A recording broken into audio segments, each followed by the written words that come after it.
அனைவருக்கும் வணக்கம். மார்ச் 22 மற்றும் மார்ச் 23 2 தினங்களுக்கான நடப்பு நிகழ்வை நம்ம இந்த வீடியோவில் பார்க்க போகிறோம். தினமணி, தினத்தந்தி, த ஹிந்து இந்த 3 நியூஸ் பேப்பரையும் படித்து அதில் இருக்கிற முக்கியமான நடப்பு நிகழ்வை நான் கொண்டு வந்திருக்கேன்.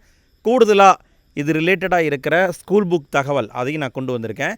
நம்முடைய வீடியோவை நீங்கள் முழுமையாக பார்த்தீங்கன்னா கரண்ட் அஃபேர்ஸையும் பார்த்துக்கலாம், ஸ்கூல் புக்கில் இருக்கிற தகவலையும் ரிவிஷன் பார்த்துக்கலாம். சரி, ஓகே, நம்ம இன்றைய வீடியோக்குள்ளே போனாங்களா?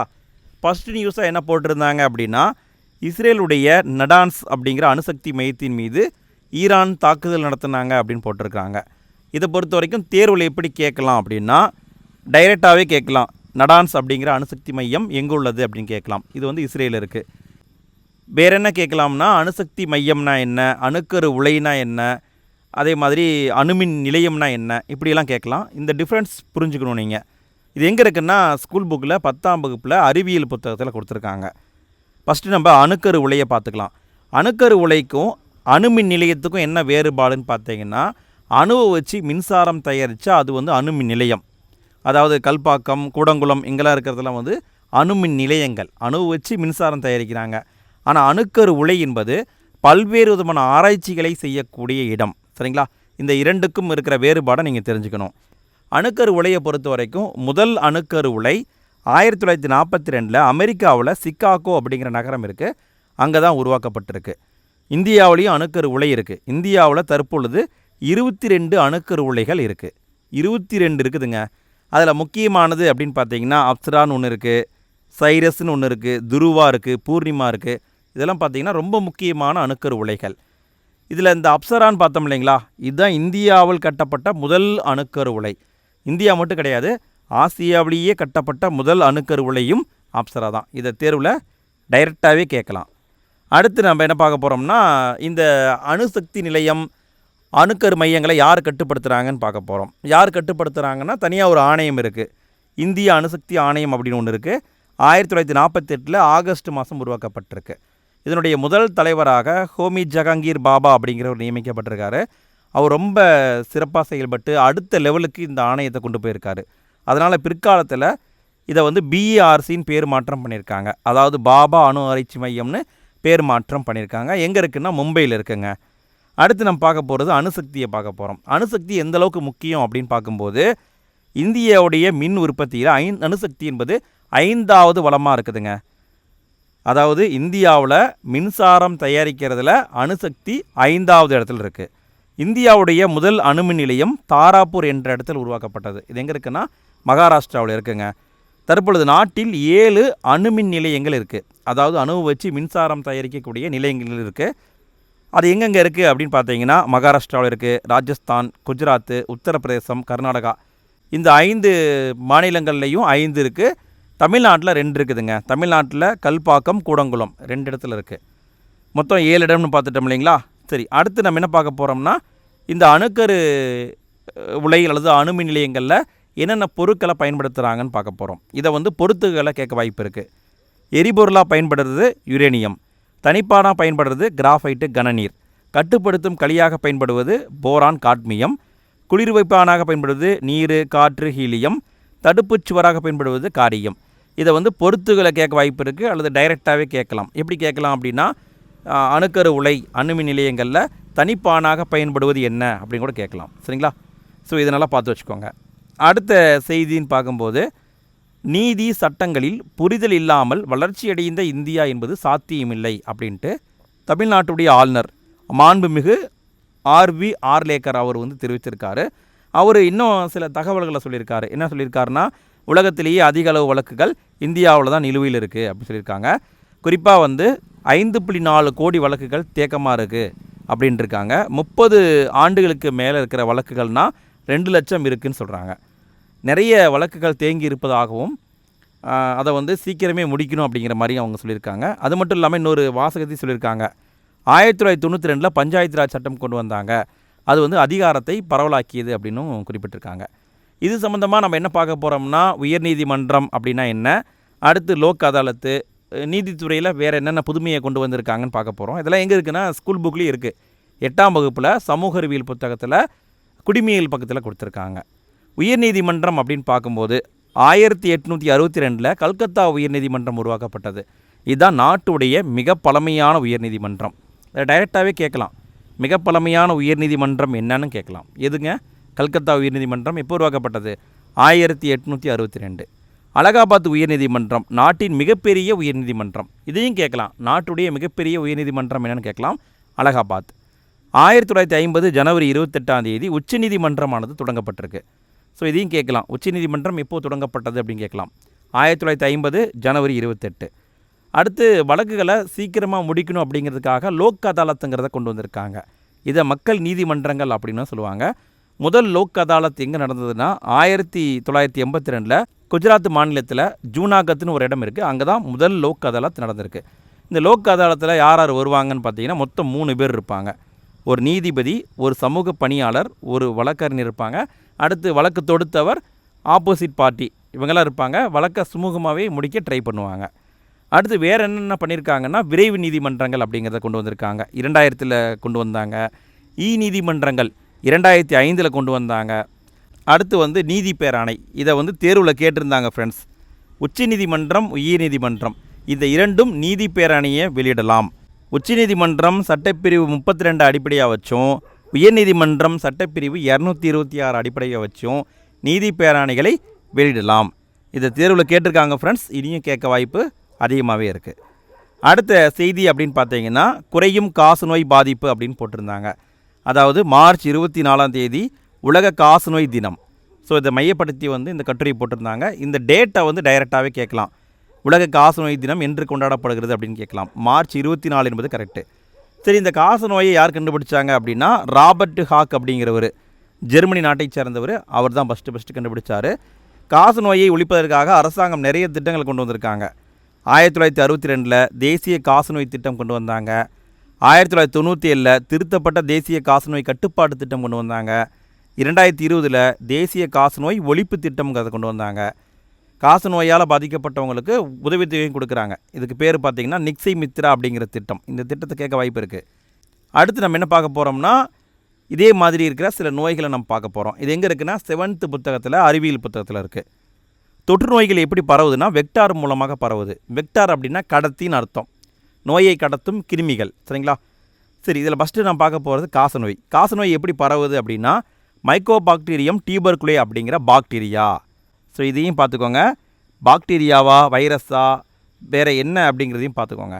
காசநோய் என்பது பாக்டீரியாவால் பரவுது. எப்படி பரவுது? காற்றின் மூலமாக பரவுது. எப்படி தடுக்கலாம்? பிசிஜி ஊசி போடலாம், டிஓடி மருந்துகளை போடலாம். சரிங்களா? அடுத்து காலரா. காலரா எப்படி பரவுதுன்னா இதுவும் பாக்டீரியாவால் தான் பரவுது. விப்ரியோ கலரேங்கிற ஒரு பாக்டீரியா இருக்குது, அதன் மூலமாக பரவுது. சரி, எப்படி பரவுது? பரவும் வழியும் ரொம்ப முக்கியம். அசுத்தமான நீர், அசுத்தமான உணவு இதன் மூலமாக பரவுது. இது எப்படி நம்ம சரி பண்ணலான்னா நம்ம தூய்மையாக இருந்தவே போதும், இது ஓரளவுக்கு சரியாயிடும். அடுத்து டைபாய்டு. டைபாய்டு காரணம் சால்மோனெல்லா டைப்பி அப்படிங்கிற பாக்டீரியா. இதனால தான் ஏற்படுது. சரி, இது எப்படி பரவுதுன்னா இதுவும் அசுத்தமான நீர், உணவு மூலமாக பரவுது. சரி, இந்த டைபாய்டுக்கு என்ன எக்ஸ்ட்ரா பாயிண்ட்டுன்னு பார்த்தீங்கன்னா 104 டிகிரி வரை காய்ச்சல் அதிகமாகும். காய்ச்சல் ரொம்ப ஓவராக இருக்குன்னாவே அது கண்டிப்பாக டைபாய்டு தான். தடுப்பதற்கான வழி தூய்மையாக இருக்கிறது. அடுத்து மஞ்சள் காமாலை. மஞ்சள் காமாலை காரணம் இது வைரஸுங்க. என்ன வைரஸ்? ஹெப்பாட்டிட்டிஸ் அப்படிங்கிற வைரஸ். இதன் மூலமாக தான் மஞ்சள் காமாலை ஏற்படுது. சரி, எப்படி பரவுதுன்னா அசுத்தமான நீர் மூலமாக பரவுது. சரி, இதுக்கான அறிகுறி என்னென்னு பார்த்தீங்கன்னா அனோரெக்சியாங்கிற அறிகுறி வரும். அதாவது பசியின்மை. அவங்களுக்கு பசிக்கவே பசிக்காது. சரிங்களா? மஞ்சள் காமாலை வந்தால் பசிக்கவே பசிக்காது. ஸோ அது ஒரு சிம்டம். இது எப்படி தடுக்கலாம்னா தூய்மையாக இருந்தாவே போதும், தடுக்கலாம். அடுத்து தட்டம்மை. தட்டம்மை வைரஸால் பரவுது. வாரிசில்லா ஜோஸ்டர் அப்படிங்கிற வைரஸால் பரவுது. இது எப்படி பரவுதுன்னா காற்றின் மூலமாக பரவுது. வேரிசில்லா ஊசிங்கிறத போட்டோம்னா இதை கட்டுப்படுத்தலாம். அடுத்து ரேபிஸு. ரேபிஸ் அப்படிங்கிறதும் வைரஸால் ஏற்படக்கூடிய ஒரு நோய் தான். விலங்குகளால் பரவுது. இதில் முக்கியமான பாயிண்ட் என்னென்னு பார்த்தீங்கன்னா இதனுடைய அறிகுறி என்னென்னு பார்த்தீங்கன்னா ஹைட்ரோபோபியா அப்படின்னு சொல்லுவாங்க. அதாவது நீரை கண்டு பயம். நீரை பார்த்தாவே அவங்க ரொம்ப பயப்படுவாங்க. அப்படி பயப்பட்டாவே அவங்களுக்கு ரேபஸ் வந்துருச்சுன்னு அர்த்தம். அடுத்து இதை தடுக்கும் வழின்னா தூய்மையாக இருக்கணும், விலங்குகிட்டிருந்து நம்ம தள்ளி இருக்கணும். அடுத்த செய்தியை பாருங்கள். பறவை காய்ச்சல் பரவலை தடுக்க சிறப்பு நடவடிக்கை அப்படின்னு போட்டிருக்காங்க. அதாவது பார்த்திங்கன்னா இப்போ பறவை காய்ச்சல் பரவிட்டு இருக்கிறதாகவும் அது தடுக்க அரசாங்கம் நிறைய ஸ்டெப் எடுத்துகிட்டு இருக்காங்க அப்படின்னு போட்டிருக்காங்க. இதில் முக்கியமாக தெரிஞ்சுக்க வேண்டியது பறவை காய்ச்சல்னால் என்ன, இது நீங்களாம் தெரிஞ்சுக்கணும். இது ஸ்கூல் புக்லேயே இருக்குது. 9ஆம் வகுப்பில் அறிவியல் புத்தகத்தில் கொடுத்துருக்காங்க. சரி, இந்த பறவை காய்ச்சல் எப்படி ஏற்படுதுன்னா இன்ஃப்ளூயன்ஸா அப்படிங்கிற வைரஸால் ஏற்படுது. H5N1 இதை வந்து தேர்வில் கேட்டிருந்தாங்க ஃப்ரெண்ட்ஸ்.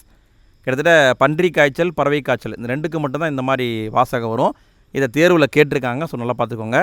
பறவை காய்ச்சல்னாவே இன்ஃப்ளூயன்ஸா வைரஸ் H5N1 ஏற்படுது.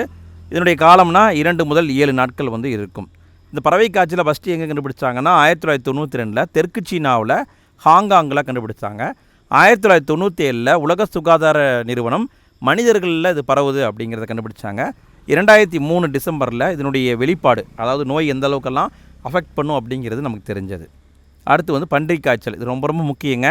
இதை நல்லா மனப்பாடம் பண்ணிக்கோங்க ஃப்ரெண்ட்ஸ். கேட்க சான்ஸ் ரொம்ப அதிகமாக இருக்குது. பன்றி காய்ச்சலுக்கு காரணம் இன்ஃப்ளூயன்ஸா வைரஸ் H1N1. நல்லா கவனிங்க. H5N1னா அது பறவை காய்ச்சல், H1N1னா பன்றி காய்ச்சல். பன்றி காய்ச்சல் 2009 ஏப்ரலில் கண்டறியப்பட்டது. 2009 ஜூன் மாதத்தில் WHO நிறுவனம் பெரும் கொள்ளை நோயாக இதை வந்து அறிவிச்சிருக்காங்க. பெரும் கொள்ளை நோய். சரிங்களா? இதை கேட்க வாய்ப்பு ரொம்ப அதிகமாக இருக்குது. அடுத்த செய்தின்னு பார்த்தீங்கன்னா, தண்ணீரை பாதுகாத்து பொறுப்புடன் பயன்படுத்த வேண்டும் அப்படின்னு சொல்லிட்டு பிரதமர் சொன்னதாக நியூஸ் போட்டிருக்காங்க. அவர் ஏன் சொல்லியிருக்காரு அப்படின்னா, மார்ச் 22 அப்படிங்கிறது உலக நீர் தினம். ஸோ அதை மையப்படுத்தி அவர் சொல்லியிருக்காரு. அவர் வேறு என்ன சொல்லியிருக்காருன்னா, 2030க்குள் உலக மக்கள் அனைவருக்கும் சுகாதாரமான குடிநீரை உறுதி செய்தல் என்பதுதான் இதனுடைய இலக்காக இருந்திருக்கு அப்படின்னு சொல்கிறாரு. அடுத்து வந்து இது சம்மந்தமான சில ஸ்கூல் புக் தகவலை நம்ம பார்க்கலாங்க. ஸ்கூல் புக்கில் 10ஆம் வகுப்பில் இந்த தண்ணீர் மேம்பாடை பற்றி போட்டிருக்காங்க. குறிப்பாக ஒரு திட்டம் போட்டிருக்காங்க. PMKY அப்படிங்கிற ஒரு திட்டம் இருக்குது. பிரதான் மந்திரி கிருஷி சிஞ்சாய் யோஜனா அப்படிங்கிற ஒரு திட்டம் இருக்குது. அதாவது குறைந்த அளவு நீரில் அதிக மகசூல் பெறுதல், மகசூலை பெறணும் மற்றும் தண்ணீர் பயன்பாட்டை வந்து மேம்படுத்தணும் அப்படிங்கிறதுக்காக தான் இந்த திட்டம் கொண்டு வரப்பட்டிருக்கு. இந்த திட்டம் எதனோடு தொடர்புடையது அப்படின்னு கேட்கலாம். பார்த்துக்கோங்க. அடுத்து வந்து முக்கியமான அணைகளை நம்ம தெரிஞ்சுக்கலாம். பக்ரானங்கல் அப்படிங்கிற ஒரு அணை இருக்குங்க. இந்த அணை வந்து சட்லஜ் அப்படிங்கிற ஆற்றின் குறுக்கே கட்டப்பட்டிருக்கு. இதுக்கு என்ன ஸ்பெஷாலிட்டின்னு பார்த்தீங்கன்னா, உலகத்தில் மிகப்பெரிய புவியீர்ப்பு அணையாக சொல்கிறாங்க. உலகத்துடைய மிகப்பெரிய புவியீர்ப்பு அணை எதுங்க? பக்ரானங்கல் அணை தான். எங்கே இருக்குது? சட்லஜ் ஆற்றின் கரையில் இருக்குது. அடுத்து ஹிராகுட் அணை. இது எங்கே இருக்குன்னா, ஒடிசாவில் மகாநதின்னு ஒரு ஆறு ஓடுது. அந்த ஆற்றின் குறுக்கே கட்டியிருக்காங்க. இதில் என்ன ஸ்பெஷாலிட்டின்னு பார்த்தீங்கன்னா, உலகத்தினுடைய மிக நீளமான அணை, உலகத்தின் மிக நீளமான அணை வந்து ஹிராகுட் அணை தான். அது எங்கே இருக்குது? ஒடிசாவில் இருக்குது. அடுத்து டெஹ்ரி அணை, இந்தியாவுடைய உயரமான அணை. இது எங்கே இருக்குன்னா, உத்தரகண்ட் மாநிலத்தில் பாகிரதின்னு ஒரு ஆறு இருக்குது. அந்த ஆற்றின் குறுக்கே கட்டப்பட்டுள்ளது. இந்த 3 பாயிண்ட்டும் ரொம்ப ரொம்ப முக்கியம். டைரெக்டாகவே கேட்க வாய்ப்பு இருக்குது, பார்த்துக்கோங்க. அடுத்த செய்தின்னு பார்த்தீங்கன்னா, அமெரிக்காவிலிருந்து இந்தியா வந்தது ஒரு கப்பல் 16,700 மெட்ரிக் டன் எல்பிஜியை ஏற்றிட்டு வந்தது அப்படின்னு போட்டிருக்காங்க. இதை பொறுத்த வரைக்கும் நீங்கள் என்ன தெரிஞ்சுக்கணும் அப்படின்னா, எந்த கப்பல் வந்ததுன்னு பார்த்து வச்சுக்கோங்க. அதுவும் குறிப்பாக வந்து நம்ம ஆல்ரெடி ஒரு கப்பலை பற்றி பேசியிருக்கோம். இந்த வளைகுடா போருக்கு பின்னாடி எண்ணெயை ஏற்றி கொண்டு இந்தியாவுக்கு வந்த முதல் கப்பல் மும்பைக்கு வந்தது. அந்த கப்பலுடைய பேரை நம்ம வந்து முந்தைய வீடியோவில் மென்ஷன் பண்ணியிருந்தோம். அந்த கப்பலுடைய பெயர் என்னங்கிறது உங்களுக்கு ஞாபகம் இருந்தால் கமெண்ட்டில் பதிவு பண்ணுங்கள். ஃபஸ்ட்டு கப்பல் என்ன கப்பல் அப்படிங்கிறத கூட கேட்க வாய்ப்பு இருக்குது. சரி, என்ன கப்பல் வந்திருக்குன்னா, அமெரிக்காவுடைய பைக்சிஸ் பயோனீர் அப்படிங்கிற கப்பல் வந்திருக்கு. ரஷ்யாவுடைய அக்வா டைட்டன் அப்படிங்கிற கப்பலும் வந்திருக்கு. இந்த 2 கப்பலும் எல்பிஜியை கொண்டு வந்திருக்காங்க. சரி, இதில் முக்கியமாக என்ன தெரிஞ்சுக்கணும் அப்படின்னா, ஒரு மிகப்பெரிய குடோனை இந்தியா கட்டியிருக்கு. அது எங்கே இருக்குதுன்னு மட்டும் பார்த்து வச்சுக்கோங்க. மங்களூர் நகரில் பூமிக்கு அடியில் நாட்டிலேயே மிகப்பெரிய எரிவாயு சேமிப்பு மையம் உள்ளது. எங்கே இருக்குது? மங்களூரில் இருக்குதுங்க. 2025 செப்டம்பர் முதல் இது வந்து செயல்பட்டு வருது. இந்த மையத்தில் 80,000 மெட்ரிக் அளவுக்கு எரிவாயுவை நம்ம சேமித்து வைக்கலாம். கடல் மட்டத்திலிருந்து 225 மீட்டர் ஆழத்தில் வந்து இது அமைக்கப்பட்டிருக்கு. சரிங்களா? எங்கே இருக்குதுன்னு பார்த்துக்கோங்க. மங்களூரில் இருக்குது. அடுத்த செய்தி அப்படின்னு பார்த்தீங்கன்னா, 4000 கிலோமீட்டர் தூரத்திற்கு கொரம்சாகர் 4 அப்படிங்கிற வகையை சார்ந்த ஏவுகணையை ஈரான் வீசியது அப்படின்னு சொல்லியிருக்காங்க. என்ன வகை? கொரம்சாகர் 4 அப்படிங்கிற வகை ஈரான் வந்து அனுப்பியிருக்காங்க. 4000 கிலோமீட்டர் தூரத்துக்கு போகுமா. சரி, இதை பற்றி என்ன தெரிஞ்சுக்கணும் அப்படின்னா, ஒரு தீவுக்கு ஈரான் வந்து அனுப்பியிருக்காங்க அந்த ஏவுகணையை. அது எந்த தீவுங்கிறத பார்த்துக்கோங்க. அந்த தீவுக்கு பேர் வந்து பார்த்திங்கன்னா டியாகோ கார்சியா தீவு. எங்கே இருக்குன்னா, இந்திய பெருங்கடல் பகுதியில் இருக்குது.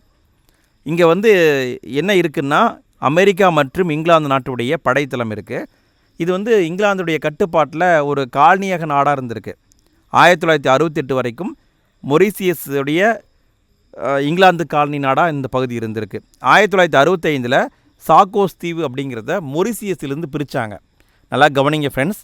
இந்த டியாகோ கார்சியாங்கிற தீவு பார்க்குறோம் இல்லைங்களா, இது வந்து மொரிசியஸுக்கு சார்ந்தது. மொரீசியஸ்லேருந்து தனியாக ஒரு தீவாக 1965 பிரித்து பிரிட்டிஷ் இந்திய கடல் பகுதின்னு அங்கே பேர் வச்சுட்டு அங்கே வந்து ஒரு படைத்தளத்தை கட்டுறாங்க. 1966 இராணுவ தளத்தை அமைக்கிறாங்க. 1986 முதல் அது வந்து செயல்பட தொடங்கியிருக்கு. பிற்காலத்தில் என்ன ஆகிருக்குன்னா 2019 மொரீசியஸ் நாடு வந்து வழக்கு தொடுத்திருக்கு. இந்த சாக்கோஸ் அப்படிங்கிற தீவு எங்களுக்கு சொந்தம் அப்படின்னு வழக்கு தொடுத்திருக்கு. அதில் வந்து சர்வதேச நீதிமன்றம் மொரீசியஸுக்கு சொந்தம் அப்படின்னு சொல்லிட்டாங்க. ஃப்ரெண்ட்ஸ் நல்லா கவனிங்க, சர்வதேச நீதிமன்றம் எங்கே இருக்குங்க? இது உங்களுக்கான கேள்வி. இதுக்கான பதிலை நீங்கள் தான் கமெண்ட்டில் பதிவு பண்ணணும். சர்வதேச நீதிமன்றம் எங்கே இருக்குது சரிங்களா? இதை வந்து கமெண்ட்டில் பதிவு பண்ணுங்கள். சரி, என்ன ஆயிடுச்சுன்னா இந்த தீர்ப்பு வந்துருச்சு இல்லைங்களா? ஸோ அதனால் வந்து 2024 மொரீசியஸ்ட்டை வந்து இவங்க ஒப்படைச்சிட்டாங்க.